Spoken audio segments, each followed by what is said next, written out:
Yung Comfy UI Portable ay isang standalone na bersyon ng Comfy UI para sa Windows na may kasamang sarili nitong independyenteng kapaligirang Python, ang Python Embedded.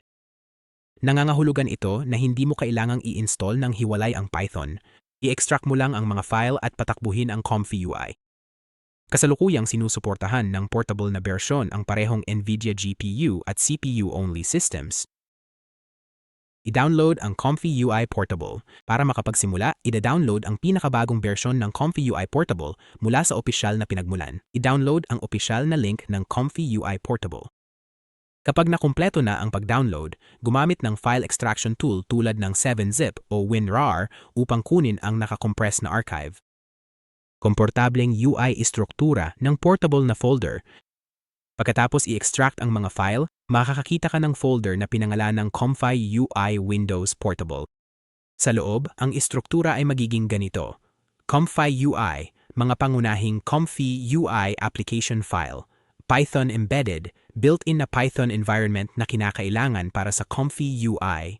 Update, mga batch script na ginagamit para sa pag-update ng portable na bersyon. Basahin ang napakahalagang .ext, mahahalagang tagubilin sa paggamit na inirerekomendang basahin.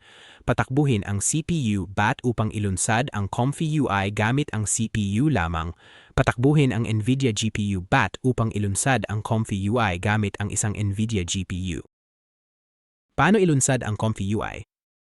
Para simulan ang Comfy UI, i-double-click lang ang naaangkop na file batay sa iyong system. Kung meron kang NVIDIA GPU, i-double-click ang Run NVIDIA GPU.bat. Kung gusto mong gamitin lamang ang CPU, i-double-click ang Run CPU.bat. Magbubukas ang isang command prompt window at magsisimulang mag-load ng Comfy UI. Normal lang ito. Huwag itong isara habang ginagamit ang Comfy UI. Pag-access sa Comfy UI interface. Kapag ang command window ay nagpakita ng mensaheng katulad ng para makita ang GUI, pumunta sa matagumpay na nagsimula ang iyong Comfy UI service.